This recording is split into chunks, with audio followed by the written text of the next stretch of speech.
Beneath the surface of the world, there are places that should not exist. Chambers carved before the wheel. Tunnels sealed by doors no one can open from the outside. Rooms engineered to make the human mind stop working the way it normally does. These are not legends. They are documented sites, measured by archaeologists, studied by engineers, visited by researchers who leave with more questions than they arrived with. What follows is not a tour. It is a descent. 10 underground places that the people who study them most carefully still cannot fully explain. Number 1. The Hypogeum of Hal Saflieni, Malta. In 1913, a schoolteacher named Manuel Magri was excavating beneath a house in Paola, Malta, when the ground opened under him. The floor of a construction site collapsed and revealed a carved limestone chamber descending 3 levels into bedrock. Magri died before he could complete his report. His notes disappeared. What remained was the structure itself, cut by human hands over 5,000 years ago, and a question no one has satisfactorily answered about what it was designed to do to the people inside it. The Hal Saflieni Hypogeum is the only known prehistoric underground temple in the world. Carved between approximately 3600 and 2500 BCE, using stone tools and antler picks, no metal, its 3 descending levels contain over 30 interconnected chambers and ritual spaces, some with corbelled ceilings rising over 5 meters, shaped to mimic the above-ground megalithic temples of Malta, with a precision that required planning, not improvisation. At least 7,000 individuals were buried there over 1,500 years of continuous use. The bones were sorted. Skulls here. Long bones there. The dead were managed and reorganized over centuries, as if their arrangement mattered to the living in ways that changed over time. Ongoing access to the interior was maintained across generations, suggesting that interacting with the bones of the dead was not a one-time act of burial, but a continuing practice. But the burials are not what trouble researchers most. It is the room archaeologists call the oracle chamber. The oracle chamber sits on the 2nd level, roughly 4 meters by 3, carved from coralline limestone with a small elliptical hole in one wall positioned at standing height. When a low male voice speaks or chants inside that chamber at approximately 110 Hz, something happens that has no parallel in any other archaeological site on Earth. The sound does not echo. It resonates. It travels through the limestone itself, filling adjacent chambers, returning amplified from directions the speaker is not facing, arriving as something that feels less like an echo and more like an answer from the walls themselves. Researchers standing outside the oracle chamber while another person chants inside describe feeling the vibration in their sternum before they can consciously identify it as sound. Paolo De Bertolis, of the University of Trieste, conducted controlled acoustic measurements in the Hypogeum in 2014. His team confirmed that the chamber produces a standing resonance at 110 Hz, regardless of the direction of the sound source. The dimensions, the curvature of the walls, the specific density of the limestone, all of it converges on this single frequency. Change any one parameter, and the resonance disappears.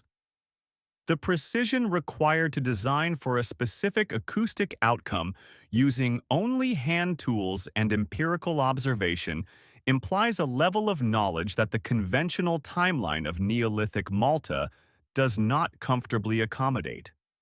Independent clinical studies in acoustic neuroscience have documented that sustained exposure to 110 Hz produces measurable changes in brain activity. Reduced activation in the prefrontal cortex, the region responsible for language processing, and the rational suppression of emotional response. Subjects report dissolution of the boundary between self and environment, heightened emotional sensitivity, and in some cases auditory and visual phenomena with no external cause. The effect is consistent across subjects. It is not placebo-dependent. It is a frequency effect on neural tissue.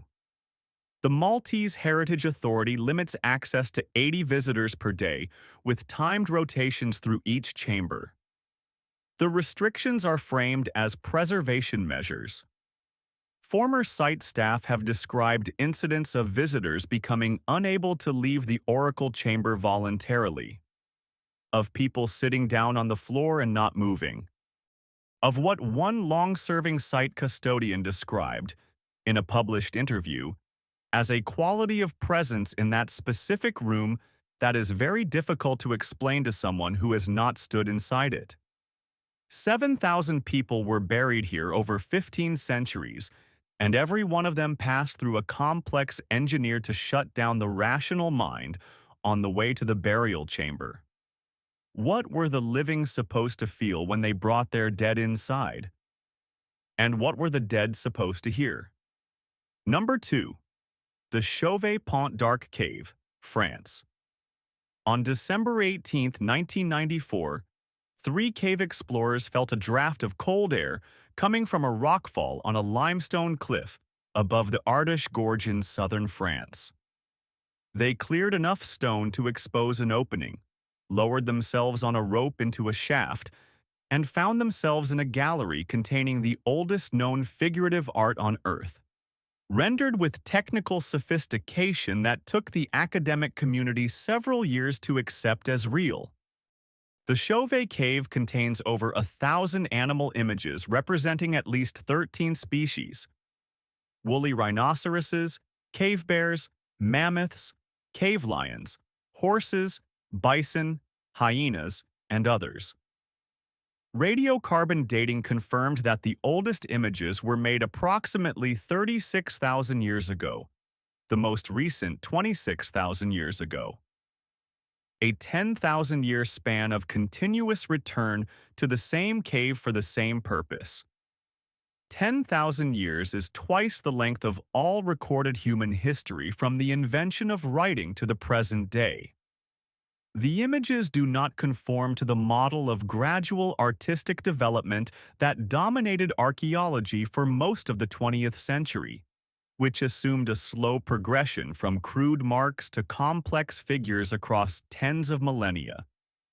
The Chauvet images, among the oldest in the known record, are among the most technically accomplished of any age. They use shading, the deliberate scraping of the cave wall's surface layer to create tonal gradation. They use perspective, animals rendered in correct spatial overlap, foreground figures larger than background ones. A panel of horses shows differentiated facial expressions. Someone 36,000 years ago understood that a painting could show not just what an animal looked like in stillness, but what it felt like in motion. The cave has never been open to the public and will not be. Carbon dioxide from visitor respiration would damage the paintings within years. Werner Herzog received special permission to film inside in 2010. In his documentary, his crew documents a human footprint preserved in the cave floor. The footprint of a child, approximately 8 to 10 years old, pressed into the clay 26,000 years ago. Alongside it, running parallel, the paw prints of a wolf. The tracks continue together for several meters and then diverge. They were moving through absolute darkness together, for a reason we cannot name. Jean Clottes, the French prehistorian who led the initial scientific team into Chauvet and spent years analyzing its contents, has written that the cave represents not a beginning of art, but evidence of a fully developed tradition, implying that what was found is not the origin but a surviving example of something that had already been practiced long enough to achieve mastery. How long before 36,000 years ago this tradition began, and how many examples of it existed in caves we have not found, or that no longer exist, is a question the current record cannot answer. The deepest chamber is called the skull chamber. On a projecting rock at human head height, a cave bear skull has been placed deliberately, facing outward into the room. Around it on the floor, over 50 additional bear skulls. No limb bones, no vertebrae, no ribs. Only skulls, gathered and arranged by human hands in the most inaccessible room in a cave that required significant effort to reach at all. The same logic, the skull as the seat of something that outlasts the body, its placement as an act with consequences, would appear independently across multiple cultures on multiple continents in the millennia that followed. It was already here. 36,000 years ago, in the deepest room, in the dark. Number 3. Cueva de los Tallos, Ecuador. In 1976, astronaut Neil Armstrong descended into a cave system in the Ecuadorian jungle, alongside a joint Ecuadorian-British expedition of over 100 scientists and engineers. Armstrong was not there as a celebrity. He was there because a Hungarian explorer named János Moric had spent years claiming that somewhere inside this cave system lay a library. Metal tablets, thousands of them, engraved in an unknown script, left by a pre-Columbian civilization whose technological capacity exceeded anything currently attributed to the region's ancient inhabitants. Armstrong found no metal library, but what the expedition found was unusual enough that several of its scientists spent subsequent years arguing about what they had seen and what it meant. The Cueva de los Tallos is a natural cave system in the Cordillera del Condor region of southeastern Ecuador, on the territory of the Shuar people who have maintained ceremonial use of the cave for as long as their oral tradition extends. The name refers to the oil birds, tallos in Spanish, that nest in the cave's upper chambers in colonies numbering in the tens of thousands. To reach the main chamber, visitors descend a vertical shaft approximately 70 meters deep by rope. At the bottom, a space opens 60 meters high with a floor area larger than a football field and a quality of silence that expedition members described independently and consistently as physically oppressive in a way the word silence does not adequately capture. The Shuar describe the cave as an entrance to a domain that runs parallel to the surface world, accessible under specific ritual conditions involving the cave's darkness and the guidance of someone who knows the passage. Anthropologists permitted to accompany Shuar guides into the upper galleries describe a progressive loss of spatial reference that begins before the main chamber is reached, a disorientation they describe as distinct from simple darkness. One researcher wrote that by the time she reached the cave floor, she had lost her reliable sense of where her body ended and the darkness began. Several members of the 1976 expedition noted in their reports evidence in the lower passages of what appeared to be ancient human modification of the cave's natural structure. Not art, not tools. Something more ambiguous. Passages whose cross-sections were wider and more regular than natural erosion in this geology would produce, and sections of floor that showed leveling inconsistent with natural cave formation. No dating was performed on these features. No subsequent expedition has returned with the specific aim of examining them. 24 passages in the lower system have never been surveyed to their ends. Ground-penetrating radar conducted in 2012 by an Ecuadorian government geological team identified chambers in the lower cave that connect to no currently accessible passage. What they contain is unknown. The 1976 expedition surveyed approximately 40% of the known complex. The remaining 60% has not been systematically examined. Neil Armstrong went underground looking for a library and came back with something he was never able to describe. In post-expedition interviews, he said only that the cave was more impressive than he had expected. From a man who had stood on the lunar surface and described it in precise technical language for a global audience, that single quiet sentence is worth sitting with for a long time. Number 4. The Nour Cave System, France. 70 meters beneath the village of Nours, in the Somme Valley of northern France, there is a city. Not a metaphor. 7 kilometers of galleries. 300 chambers. Stables with carved stone feeding troughs and ventilation channels. Chapels with altars and devotional niches. Baking ovens with chimney channels that vent horizontally through the chalk before turning upward to multiple small surface exits, dispersing smoke to prevent detection from above.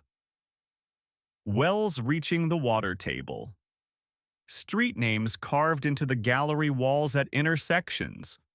Rue de Paris, Rue des Anglais, La Grande Rue. An entire civic vocabulary pressed into chalk by people who expected to be there long enough to need an address. The mooches of Nours were carved from chalk bedrock beginning approximately in the 7th century CE and expanded and modified continuously until the early modern period. The conventional explanation is historically well supported. Northern France was repeatedly devastated by warfare, and underground refuge was rational. The 100 Years' War alone caused demographic collapse in the Somme region, comparable in some areas to the Black Death. People went underground when armies came and came back up when it was safe. This explanation is true as far as it goes. But Emmanuel Barbotin of the University of Amiens, who directed the most thorough modern archaeological survey of the system between 2004 and 2011, documented patterns the emergency shelter model cannot account for.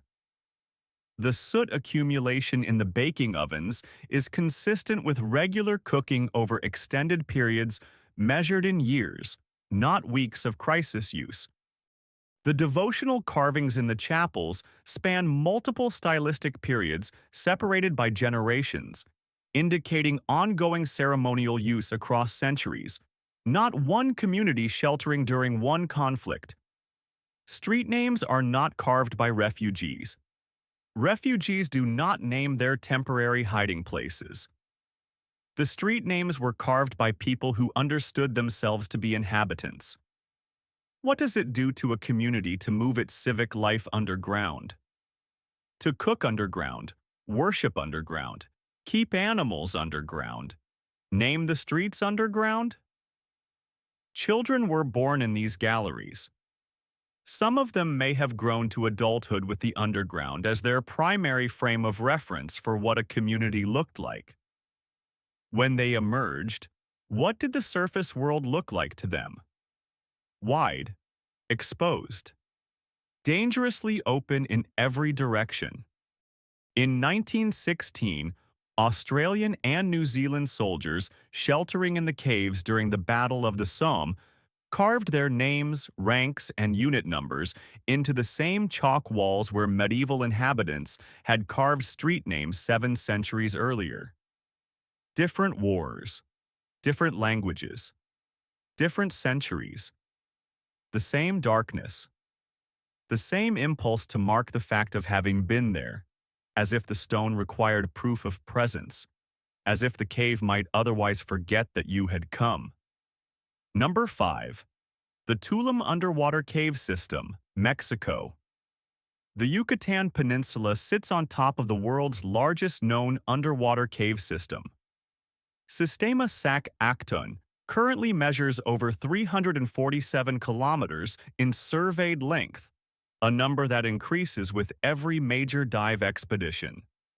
It has been flooded since approximately 10,000 years ago when post-glacial sea levels pushed saltwater up through the porous limestone from below, drowning passages that had previously been dry and traversable on foot. Before the flooding, people moved through them, and some of those people never came out. The bones of at least 60 individual humans have been recovered from flooded chambers accessible only by cave diving through passages that require technical mixed gas equipment, years of specialist training, and navigation skills that only a small number of divers in the world currently possess. The oldest, a partial skeleton of a teenage girl found in 2007 in a chamber divers named Hoyo Negro, the black hole, has been dated to approximately 12 to 13,000 years ago, making her one of the oldest humans found anywhere in the Americas. She was found at the bottom of a vertical shaft 90 meters underground in a chamber with no natural exit large enough for a human to have entered accidentally. She did not fall. The shaft is sheer. She was placed there, or she descended deliberately, into absolute darkness, for a reason that required being 90 meters underground with no independent route back to the surface. She was not alone in the chamber. The same space contained the remains of at least 26 large mammals, gomphotheres, giant ground sloths, a saber-toothed cat, a short-faced bear. All of them at the bottom of the same shaft. All of them in a chamber no animal of their size could have entered by accident. Alberto Nava, of the Bay Area. Underwater explorers, who led the team that discovered and documented Hoyo Negro over multiple years of diving before samples were recovered for analysis, described the descent as unlike anything else in his career. The shaft is perfectly vertical. The floor of the chamber lies beyond the range of any single diver's lights. Below you, as you go down, the bones of extinct megafauna gradually resolve out of the darkness as your lights reach them. At the center of the chamber, the girl. 13,000 years old. Still there. The cave system continues to be mapped. In 2018, divers found a physical connection between Sistema Sac Acton and the previously separate Sistema dos Ojos, merging two systems into the longest underwater cave in the world by a significant margin. Less than 30% of the total extent has been surveyed. In the unsurveyed hundreds of kilometers, there are almost certainly more chambers, more bones, more of whatever it is that brought people into a cave from which there was no return 13,000 years ago, before the sea came in and sealed the record. Number 6. Lolton Cave, Yucatan, Mexico. 90 kilometers east of Mérida, in the limestone hills of the Puc region, there is a cave called Lolton, Stoneflower in Yucatec Maya, that has been in continuous human use for longer than almost any other documented site in the Western Hemisphere. The oldest lithic evidence from its floor deposits dates to approximately 9,000 years BCE. The most recent pre-Columbian use dates to the Spanish conquest of the 16th century. 11,000 years of human presence in the same cave. Not 11,000 years of occasional passing through. 11,000 years of returning, of leaving marks, of treating this specific darkness as a place that required something of the people who entered it. The petroglyphs covering the walls span that entire range of time. In the deepest sections, the oldest marks are not art in any conventional sense. They are not animals or human figures. They are marks, parallel lines, nested grids, geometric repetitions that appear across multiple caves of similar antiquity on multiple continents. In the Lascaux complex, in Blombos Cave in South Africa, in caves in Indonesia. Not the same marks, but the same impulse. To make a mark that refers to something other than itself. Ian Davidson of the University of New England has argued that these early geometric marks represent the earliest physical evidence of symbolic cognition, the capacity to let one thing stand for another that underlies language, mathematics, and religion. If he is correct, then the walls of Lulton contain some of the first evidence anywhere of the human mind working the way the human mind currently works. 3 chambers in the cave show clear evidence of percussion use. Stalactites and stalagmites with wear marks consistent with repeated striking, surrounded by ceramic deposits dated to multiple distinct periods of use. Different people, separated by centuries, using the same formations as instruments. As if the cave had taught each generation what to hit, and each generation obeyed without needing to be told why. The acoustics of Lulton have not been systematically studied to the degree that Malta's hypogeum has been, but researchers who have spent extended time in the cave describe certain chambers as having a quality of sound that is difficult to attribute entirely to natural geology. Low tones carry further than they should.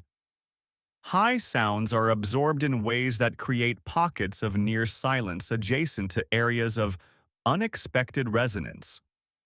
Whether this was engineered or discovered and then exploited is a question no one has yet formally investigated. The Yucatec Maya do not use Lulton ceremonially in the way their ancestors did. The Spanish systematically dismantled the institutional continuity that would have maintained that practice. But local tradition holds that the cave is inhabited by entities that occupy the space between human and divine, and that the correct relationship with them requires acknowledgement rather than worship. The oldest relationship in this cave is 11,000 years old. And whatever it required of the people who kept returning, they kept returning. Number 7. The Gouffre Berger, French Alps. In 1953, Joseph Berger discovered a crack in the limestone pavement of the Vercors Plateau in the French Alps and lowered himself into a cave system that, when fully explored over the following 3 years by teams of increasing technical capability, descended 1,122 meters below the surface. It was, at the time of its full survey in 1956, the deepest known cave in the world. It remains among the deepest. The passages extend over 30 surveyed kilometers, and in its lower reaches, chambers requiring 3 to 4 days of technical caving to reach, in conditions of cold, confinement, and accumulated physical stress, something happens to the human mind that depth and darkness alone do not fully account for. The air in the lower passages is breathable in terms of oxygen content, but elevated in carbon dioxide at levels that produce measurable cognitive effects.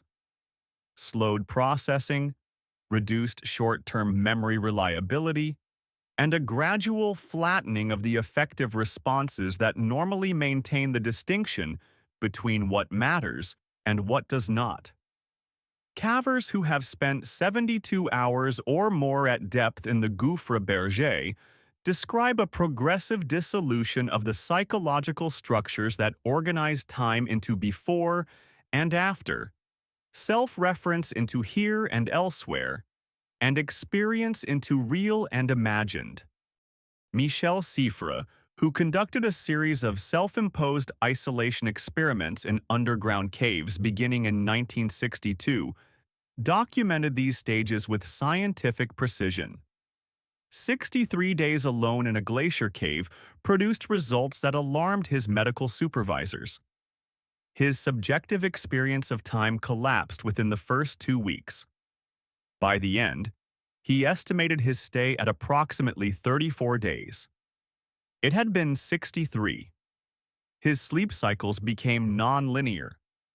He reported in his notes, with the detached precision of a trained scientist monitoring his own deterioration, a persistent and unshakable conviction that something was present in the cave with him.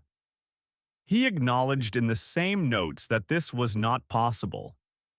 He could not make the conviction stop. The cave has killed 6 people since its discovery, all in flooding events in the lower system. Rain on the plateau, a kilometer above, produces water that reaches the lower passages in under an hour, with no warning from below. In 1963, 2 cavers were trapped in the lower system for 9 days on a rock ledge, with water rising around them before a rescue team could reach them. Their account of the 9 days contains passages that experienced cavers on the rescue team described as inconsistent with 9 days of simple physical ordeal. What is at the actual bottom of the Gouffre Berger, and what happens to a human mind on the way there, is still waiting for someone willing to go and find out. Number 8. The Wieliczka Salt Mine, Poland. 200 meters beneath the city of Krakow, there is a cathedral. Not a metaphor. A functioning cathedral with a nave, carved altar, bas-relief panels depicting scenes from the life of a saint, freestanding statues, and 3 chandeliers constructed from rock salt crystals. Every surface carved entirely from salt by miners who were not artists by training and who worked in shifts between ore extraction operations. The Chapel of St. Kinga seats approximately 400 people and has been used for regular religious services since its completion in the early 20th century. Its acoustics are extraordinary. Musicians perform there. The salt absorbs moisture from the air and maintains a constant humidity medically beneficial for respiratory conditions, a fact the local population discovered empirically centuries before anyone could explain the mechanism. The mine has been in continuous operation since the 13th century CE, making it one of the oldest industrial sites in Europe with unbroken documented use. It descends 9 levels to a depth of over 327 meters. 340 kilometers of passages have been surveyed. The complete structure has never been fully mapped. The tourist route covers approximately 3 kilometers. The remaining 337 are accessible only to mine personnel and researchers with specific authorization. What those passages contain, what miners did in sections far from the main tourist galleries, in the deepest and most dangerous levels, over 7 centuries of continuous presence, has not been comprehensively documented. What is extraordinary is not the chapel alone. It is the pattern the mine's entire decorative history represents across time. The miners who built the chapel were not wealthy. They were men who spent their working lives in wet, cold, physically demanding conditions performing dangerous labor for wages that barely sustained their families above ground. At some point, one of them looked at the wall of a salt chamber and decided to carve something that was not required by the job. Others agreed. They kept going for centuries. Not one generation with an unusual aesthetic impulse. Centuries of men making things that did not need to be made, in a place designed for extraction, not expression. Anna Sawina of the Jagiellonian University documented a pattern that the physical evidence makes difficult to dismiss. The most elaborate and sustained decorative carving is concentrated in the sections of the mine where the risk of flooding or structural collapse was historically highest. The most dangerous places are the most beautiful. Whether that is consolation, making the place where you might die into somewhere worth dying in, or defiance, or something that has no adequate name in any vocabulary developed above ground, the salt does not say. 500 years of miners in that darkness, and the darkness still holds every mark they left. Number 9. Chavín de Huántar, Peru. In the Andean highlands of central Peru, at an altitude of over 3,000 meters, there is a temple complex called Chavín de Huántar that served as the religious center of a tradition called the Chavín Horizon, a network of shared iconography, ritual practice, and ideological influence that spread across much of what is now Peru between approximately 1500 and 200 BCE, 1300 years. The surface architecture is massive.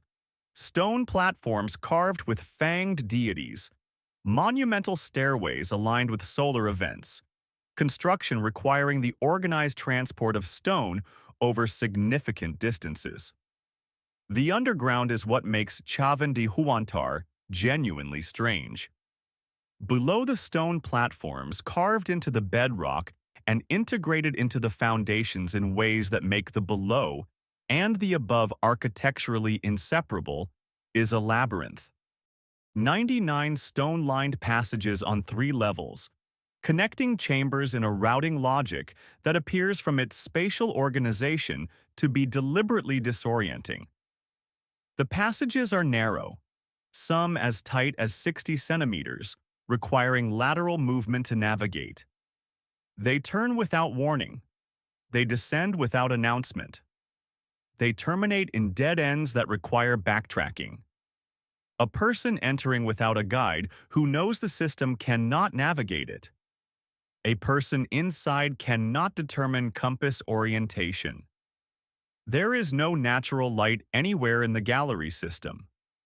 It was built for complete darkness and has maintained complete darkness for 3,000 years.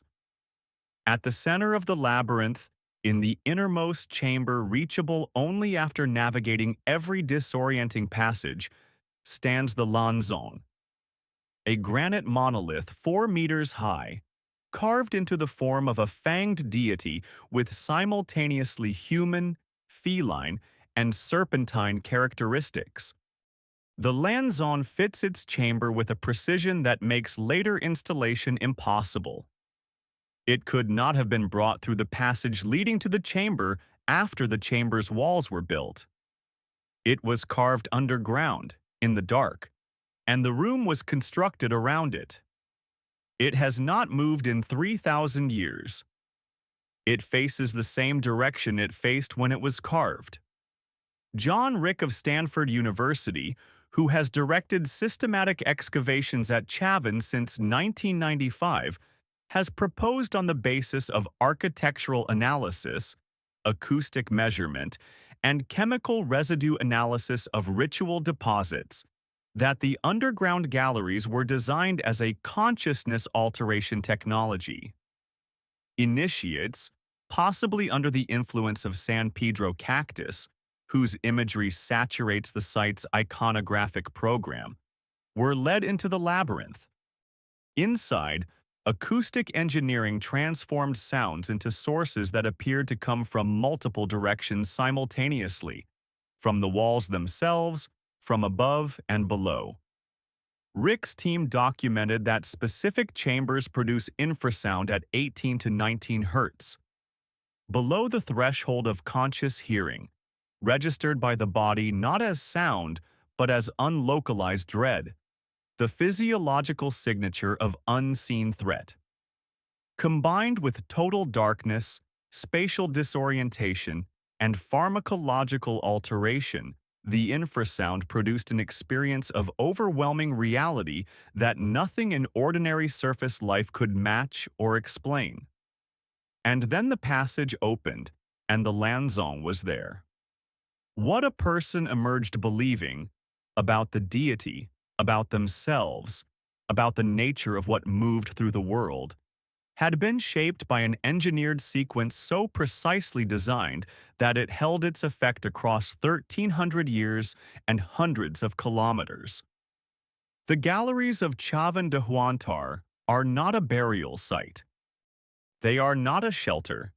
They are a machine for making people believe something they did not believe when they entered.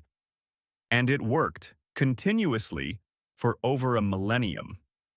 Number 10. The subterranean galleries of Petra, Jordan. Most people who visit Petra see the facades, the treasury, the monastery, the royal tombs carved into rose-red sandstone cliffs that photograph magnificently and that dominate every image of the site ever circulated. The facades are not the structures, they are the entrances. Behind each carved front are chambers. And beneath those chambers, cut deeper into the bedrock, are galleries whose purpose the above-ground record of Nabatean culture does not fully explain. The Nabateans were traders who controlled the incense routes between southern Arabia and the Mediterranean world for centuries, accumulating wealth their architecture makes visible. They were also, by the testimony of their contemporaries and the evidence of their own inscriptions, intensely private about their religious practices. Greek and Roman sources describe them as deliberately avoiding committing sacred knowledge to writing, preferring oral transmission that left minimal documentary record. What is known of their religion centers on a small number of divine figures rendered not in elaborate carved images but in simple uncarved stone blocks, beetles, placed in shrines across the Nabatean world. The simplicity is not poverty of imagination. It is a theology of deliberate concealment. They knew what they believed and they chose not to write it down.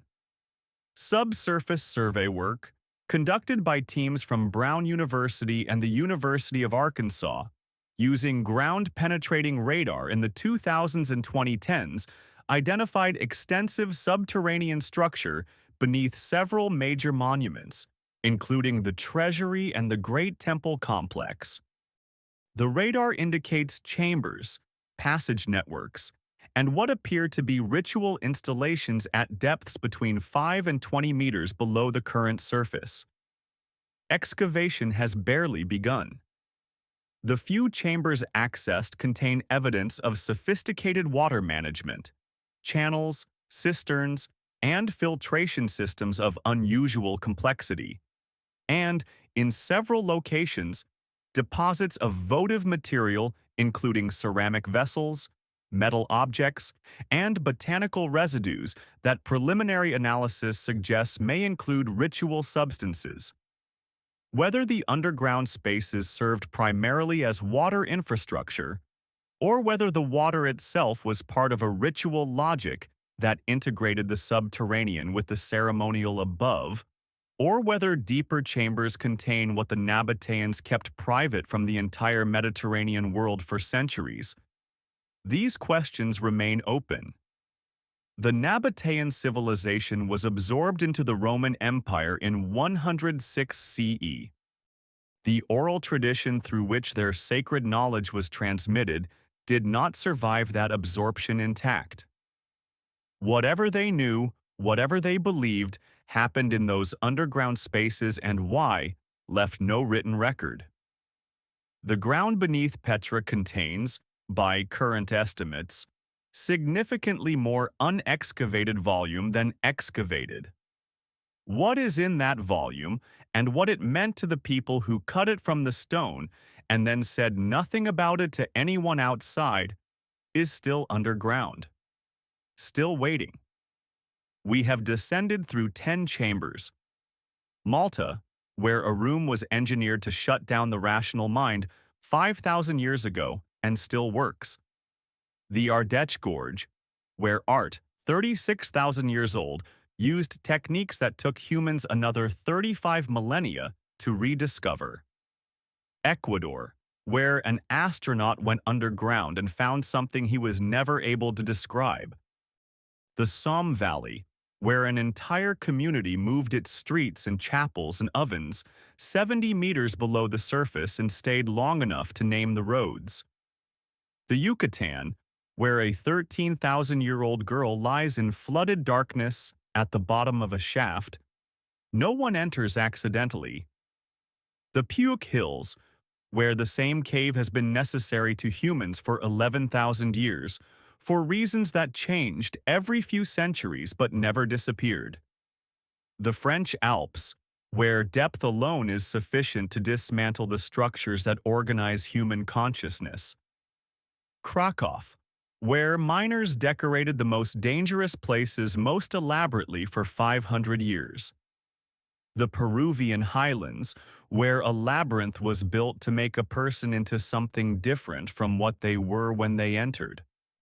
And the rose-red cliffs of Petra, where the ground beneath the most famous facades has barely been touched, and almost certainly contains the part of Nabatean religious life they most wanted to keep underground. Scale beyond necessity. Engineering beyond the tools we think they had. Precision that outlasts the civilizations that produced it. Darkness chosen, not endured. Every site on this list represents a decision to go deeper than function required, to invest more than the practical task demanded, to build something in darkness that was meant to do something to a person standing inside it. These were not accidental places. They were not convenient places. They required effort to reach, effort to build, and effort across generations, across centuries, to maintain and return to. The underground is not where we go to hide. It is where we go to become. Every civilization that carved downward rather than built upward was working from the same understanding, expressed in different languages across different millennia. That depth is not merely physical. That what waits below the surface is not emptiness, but something that uses darkness as a door. They went down. They kept going. The passages are still there. Most of them have not been mapped to their ends. What they lead to, and what was understood by the last person to stand in each of these chambers before the surface world, forgot the way in. That is still down there. Waiting in the particular silence that stone keeps better than anything else on earth.